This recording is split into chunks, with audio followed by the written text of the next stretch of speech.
edition of GW Unspoken, where we discuss stuff we don't typically talk about but probably should. And we've got a very special guest here, Deano. Welcome, mate. How are you? I'm good. How are you? Hi, everyone. Hey, mate. I only know you as Deano. What is your last name?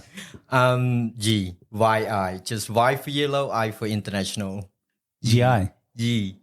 Just G. G. G. Okay. Like G, like Y and I. So Y for yellow, I for international. Okay, so for people who are tuning into the show now, where are you from? Cambodia. And so what's the journey? Like, I know this is probably a big question, but how did you find yourself now in Australia? Long story but short, I came here for love. Oh, did you? Yeah. So when did you actually come to Australia? 2012. Okay, so straight from Cambodia? Cambodia, yes. Yeah, nice. All right. And so growing up in Cambodia compared to the conditions in Australia, is it like chalk and cheese? Are completely different? What's it like? Oh my God. Thinking about sleeping in on the floor with no mattress. No way. Yeah, and a 6-meter room with 6 people. That's how I grew up with. Where you eat and where you cook your food and where you sleep. So what do you mean, like 6 people? So what does that mean? So my mom, my 2 older brother, and my younger sister, and my grandmother. Wow. And me. So 6 of us, and we live about the same size of this studio room. Well, no way. Yeah. Yeah. And so is all your family still there, or where are they now? Yeah, everybody's still there. Yeah. I've tried to bring mom here, but she said her life's over there. So it's so sad for me because I love her so much. And so what are the good things about Cambodia? What are some positives out there? The good thing about Cambodia, people. Yeah. We are very genuine. We are very appreciating with everything that we got. Even though we don't even have food for tomorrow, we still appreciate that we are alive. And wow. That's what I love about my people. And we talked about, like, we just had a dinner together. We appreciate you and Kevy coming over, and amazing wife cooking for everybody. But we talked about how sometimes third world countries they seem to have as many mental health problems. Do you believe that's true, or do you think there are just as many there?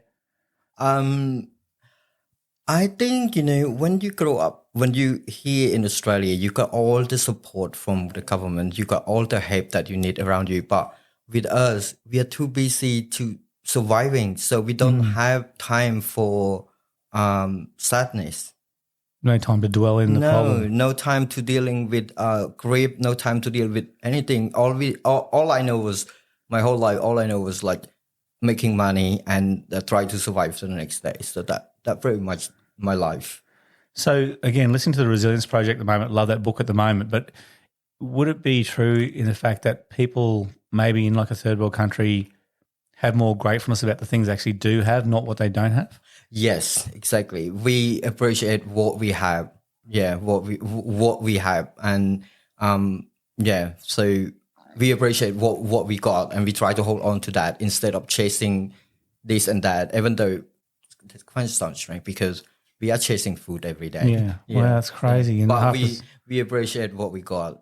Yeah, it's crazy, isn't it? Like it's like a catch-22. You wouldn't even believe that in Australia. Be like, look, there's a book from Tim Bono. He talked about how mental health or happiness is really based on an equation. It says what we have divided by what we actually want. And so if what we have is like worth 1, but what we want is worth 10, we're only like 10% happy. And I think in Australia, a lot of times too, our kids these days growing up just compare. We compare about, hey, look, we got a brand new house with mum and dad.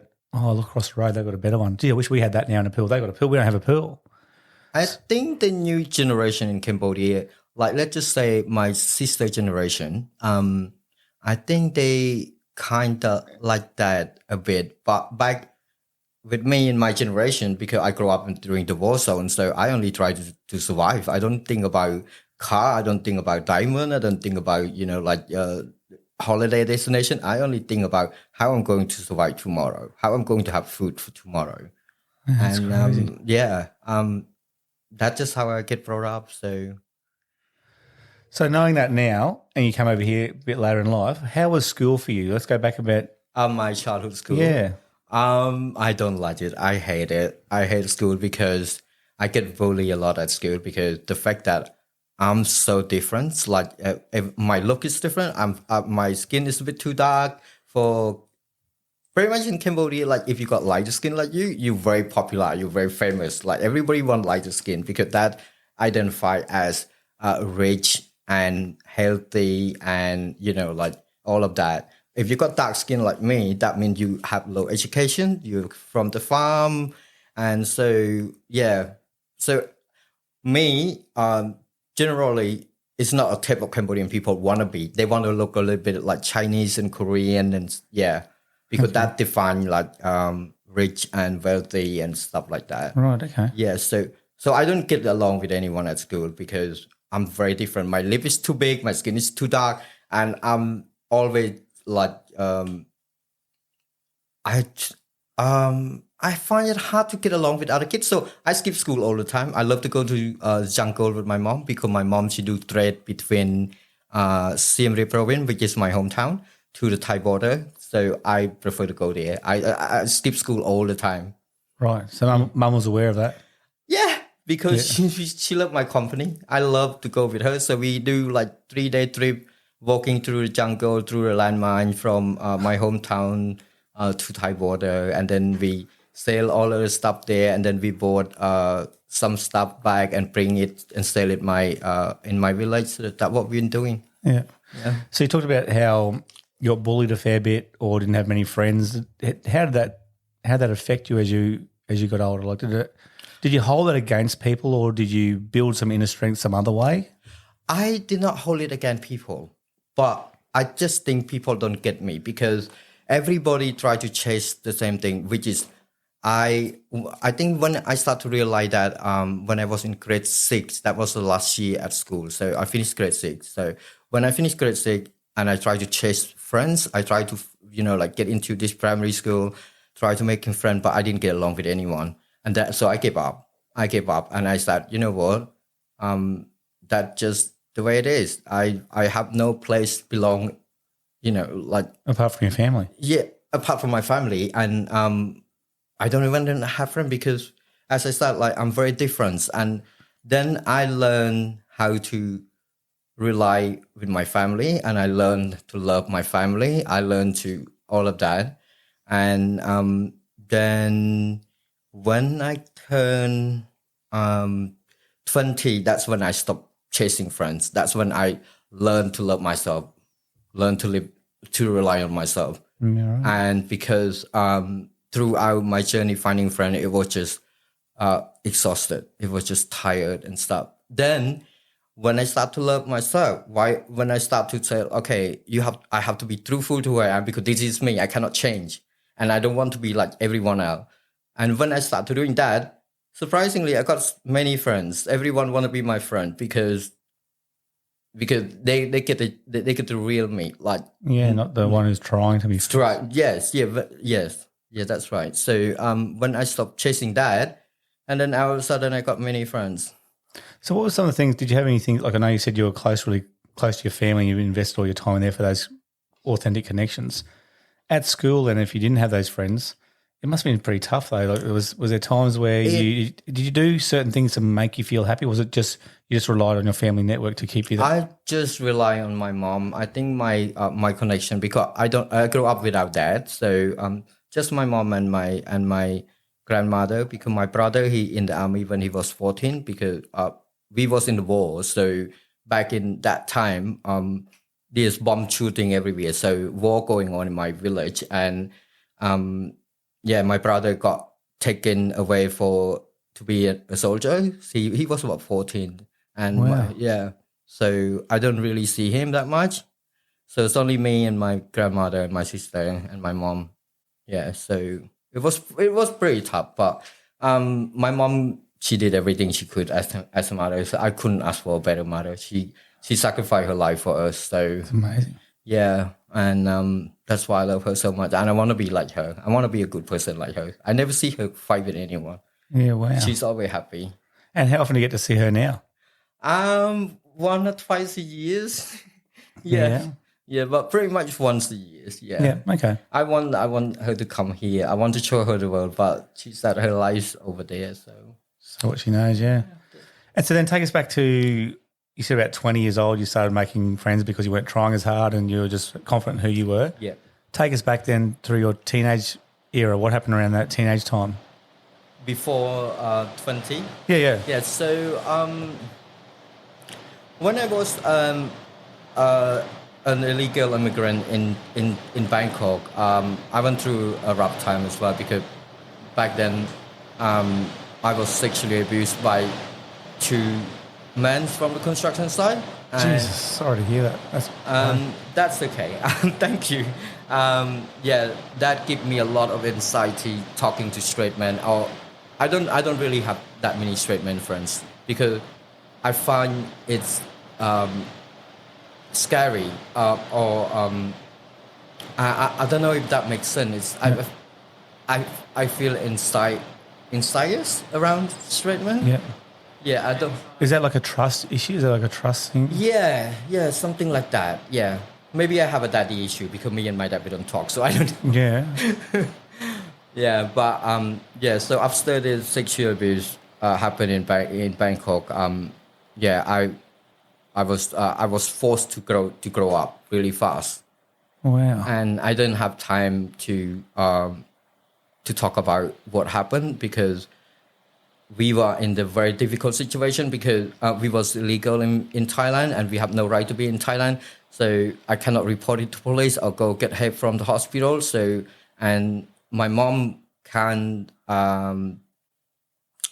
do anything. She powerless, and I can see the pain. So all we could do was just let it go and we move on. So yeah.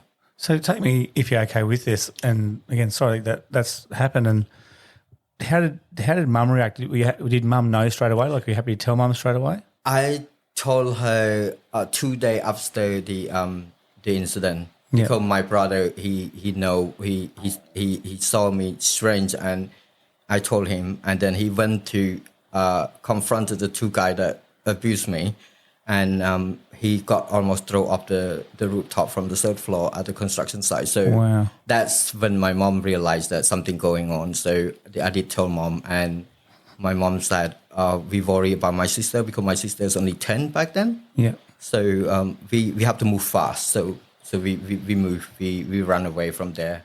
Yep, got out of that environment.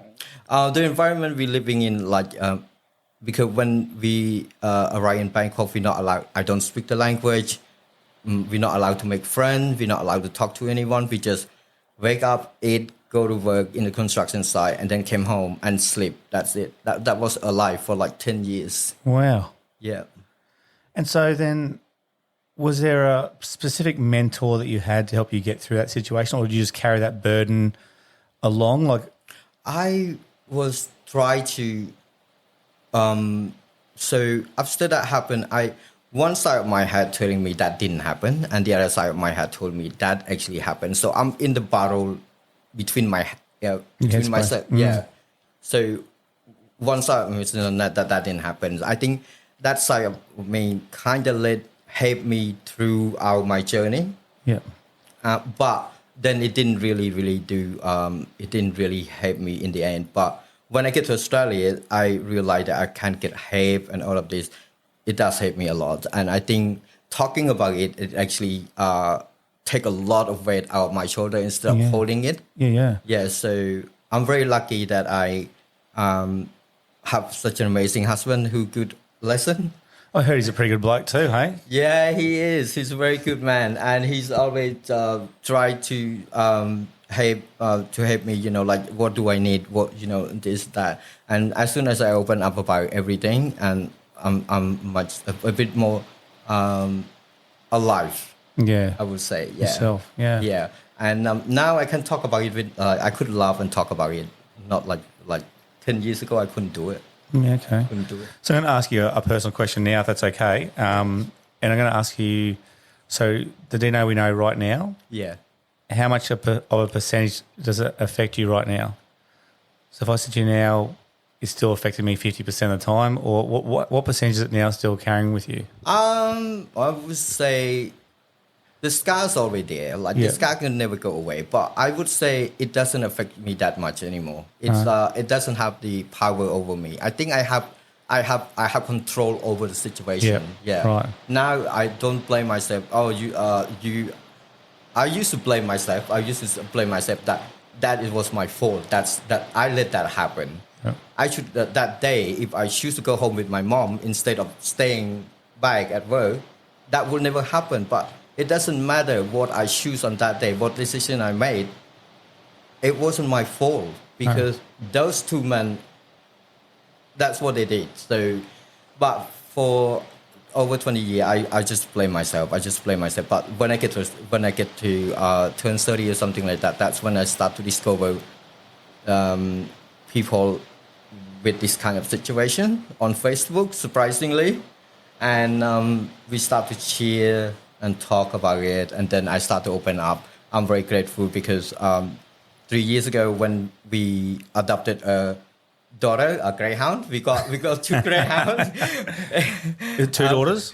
Yeah, two daughters. Yes. So her name is Osaka. I named her after the greatest Asian tennis player, Naomi Osaka. I love her. Yeah. Nice. And then we adopt our second daughter, Annie. That is I named her after my mother because they both remind me so much of my mother. So yeah, that's lovely. And then I create a Facebook page, and that's where I talk about mental health and sexual abuse and drug addiction and stuff like that. Wow, Yeah. so it's just a platform then to everyone to actually open up, like we're doing right now. So. Yeah. So when I start to open up about my journey, I'm so surprised how many people reach out to me and say, oh, this happened to me as well. Thank you so much for sharing your story. Wow. And it does take a lot of weight out of me. Yeah. Now I can talk about it. Like I have no shame to talk about it. Yeah. Which is crazy. I can't even imagine what that must have been like. And I want to go back and unpack that a little bit to see can you answer this question for me? Why did you think it was your fault? Why did you put that on yourself? Can you look back now and go, like now you say it definitely wasn't my fault, and I get that because it's the two guys and how they were, and not that we accept that. But why did you blame yourself? Because that normally after work, after morning shift, we normally go home and eat, right? But that day I didn't go home with my mom, so I stay to use the toilet because at our accommodation there's no toilets there. We have to use it. So because that decision that I made, that's what would happen. So I blame myself. I said I should just go home with mom. Because we never separated because we always together, the six of us always together. Yes. So that day I told mom, I said, okay, I follow you. And that's what happened. So I blame myself. I said I should just go home. And yeah. But do you ever hear yourself now, sorry to cut you off, do you ever hear yourself now saying that you're still blaming yourself even though the actions was done by that poor behaviour from the men? Yeah. Like I know you usually go home with your mum, but now that's still not your fault, is it? It's still that those guys have done that to you. Yeah, but when it happened, it's very confusing. When you're a victim of sexual abuse, like I said, one side of my head said it didn't happen. One side of my head said yes, it did happen. So I'm in this crazy battle in my head for all because I didn't talk about it. We never talk about it. So it's very confusing. I don't know how to explain this, but so I blame myself. I feel disgusted after what happened. I hate myself. I blame myself for everything that happened, and I think I deserve it. But as years later, until when I came to Australia, when I find help and stuff like that, and when I have my own Facebook page, that's when people tell me that this is happened. It doesn't matter that day what decision that I made. Yeah. It's never going to be my fault because I can't control some people's action. No. And maybe it was a coping mechanism at the time. Yeah, I think that was just my way of trying to helping myself, but that's not the way. Whatever happened that day, it's never been my fault. No. And what happened to anyone out there, the victim of the sexual abuse, it's never your fault. It's never your action. It's somebody else's action, and they should face the consequences, not us. That's right. Yeah. And so I was going to ask you, like, people who are subjected, unfortunately, to this kind of sexual violence or, this trauma. If you knew people out there now who are listening to this show, and you've been through that, unfortunately, what would be your recommendation to them now? I know it's tough. I know it's hard to talk about it, but you got to talk about it. There's help out there, and you just have to. It's all start with us. You accept what happened, and then try to find help. and talk about it. The more you open about it, the less weight you take out of yourself. Like that's because that's how it worked with me. It's like since I open up about my struggle and what happened, when I told the world what happened, I have no worry anymore. Like I don't care about there, yeah. Now I can talk about it. I can love about it. Somebody can talk about my story. That's fine. I'm fine with that. Like I have no shame. But before I talk about it, like back in the old day, I feel like, oh my God, someone gonna know my secret. Someone gonna know this. Oh, so scared of society judging me. Judgment. Yeah, Yeah. but now that everything lay out to the world, I have no shame. Is it like a relief? Yeah, I feel alive. I feel so alive now. Yeah. So good.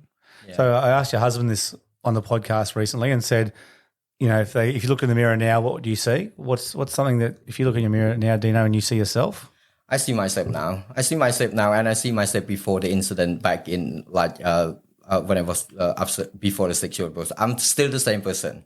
But what is that person now? When you look in the mirror now, tomorrow you wake up and you see yourself in the mirror, apart from the physical appearance, what does Deano stand for? Who is he?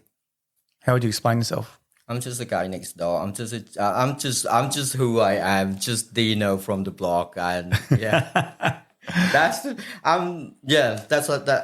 I'm just a nice and humble person, and I appreciate the world, and I appreciate everything that happened.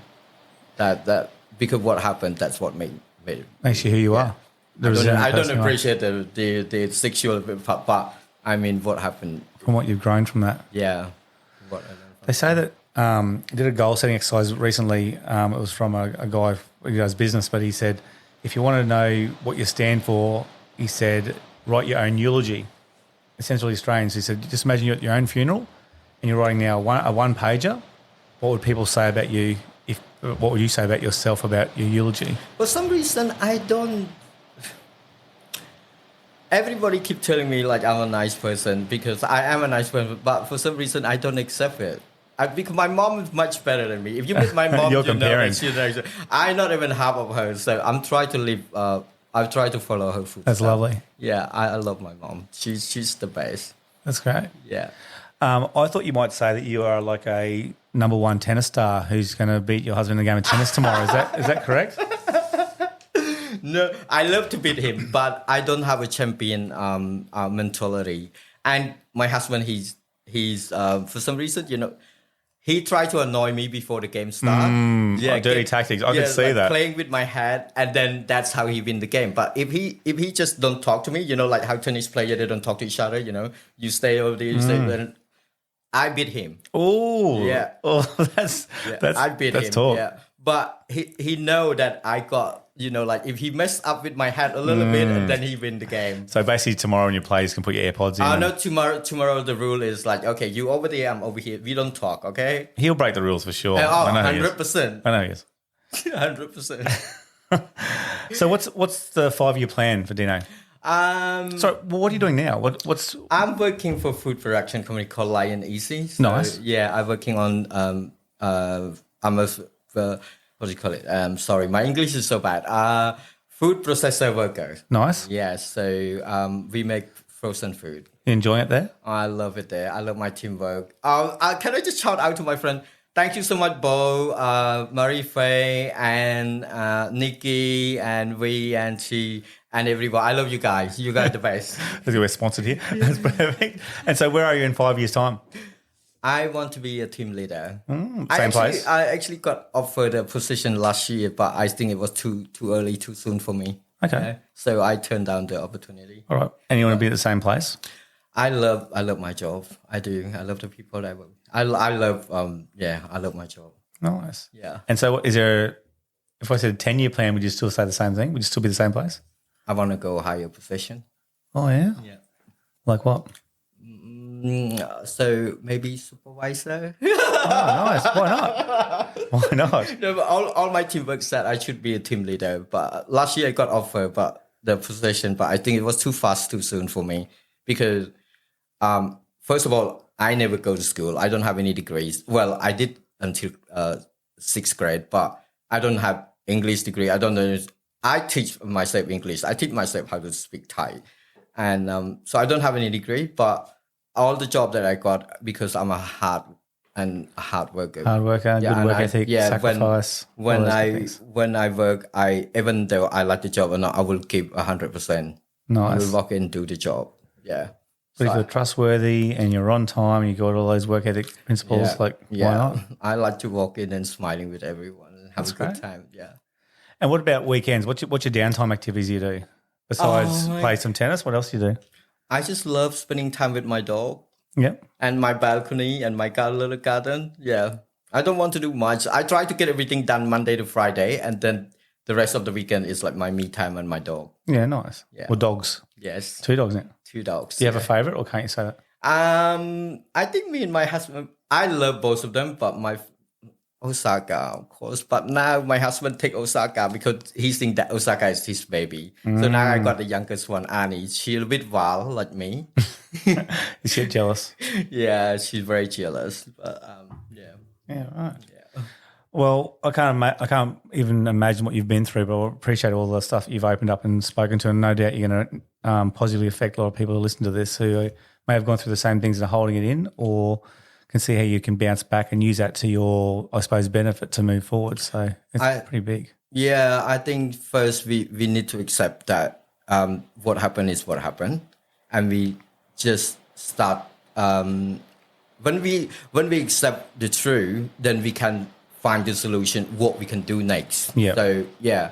So when I accept what happened, and then I accept the help that I get from here in Australia, which is I'm very grateful because we don't get that in Cambodia. Yeah. Here we got everything. You know, you can reach out to Beyond Blue. You can reach out to men's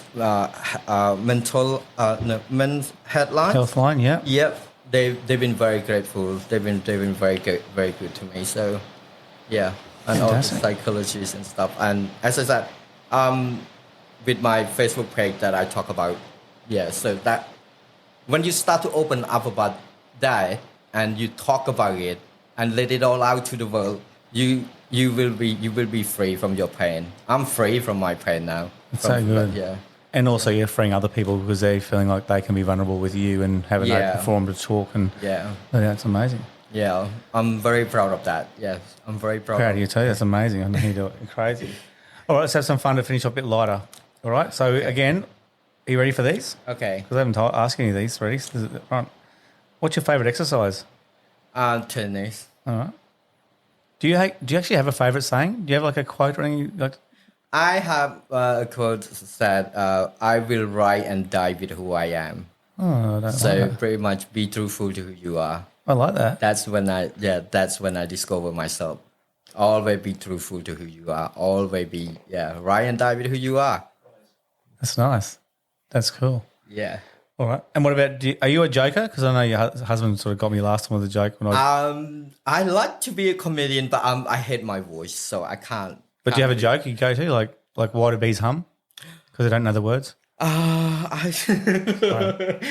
No, I'm not. It's funny because I can't joke as a talking, but if you go through my Facebook page, all joke, all joke. Every post is a joke. Every post is a joke. When you read it, you laugh. You better let people know what your Facebook page is. It's called Osaka, the House of Hope and Love. And there we go. Yeah, people tune that. So for anyone that love Greyhound, go see my Facebook. Follow me on Facebook page. It's called Osaka, the House of Hope and Love. So and it's a good way to reach out to. What's your favorite food? Thai. Favorite drink? I love margarita. Do you? Yeah. Favorite music? I love rock. Yeah. Hard rock. Like anyone in particular? Linkin Park and Evanescence. Nice. Good training music too. Favorite movie? I love the movies called Divergent. The Divergent series. I'm not sure if you heard of it. Divergent. They got 3 of them. I hope they're making the number 4, but it's been 4 years, 3-4 years now. They haven't released the last one, so I'm very sad. But hopefully they will make this. All right. What is the best place in the world that you visited?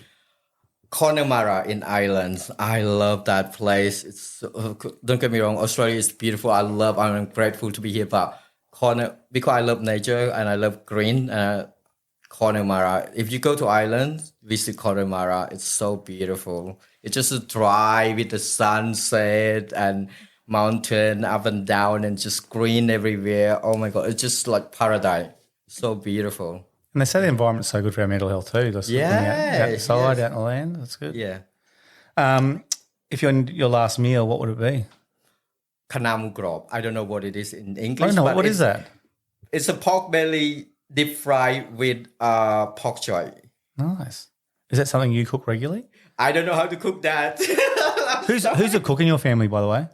My sister and my mom. Yeah. I was more talking about you and your husband. Like who's? Lucky we just eat food from my work. Sorry. Sorry. That's perfect. I used to cook, right? I used to cook before, but it's just no. Now we don't do cooking anymore. It's like I get sick of my own food, so I'm sorry. That's perfect. That's all right. Now, again, what about you? What if you were stuck on with 3 people only? Who would you take with you? Or if you're stuck there, who would it be that you'd think, thank goodness I'm stuck with these 3 people? Judge Judy. Judge She's Judy. funny as hell. I love her dry sense of baloney. humor. I know. I love her. She's my teacher. She's she's my homeschool. I got all my very knowledge from her. attractive. Yeah. And a second person, I will take my mom. Yep. Yeah. How would she get along with Judge Judy? Would they get along very well? I'm not sure about that, but I would say that. And the third person, I would take the Rock. The Rock, yeah. Oh, would you? He's strong for protection. Right. Yeah. Well, you just hide under him. We've got raining. It'd be easy. All right. What if you're down to your last $10? What are you going to buy? Give it to homeless. Oh, here, give her. Nice. Because I want to remember that the last thing I do on earth is something good for the world. So. Oh, well, I think you're already doing that, mate. And thanks so much for coming on the show. I know it's a bit late at night, but I really appreciate you and your husband coming over tonight and sharing dinner with us.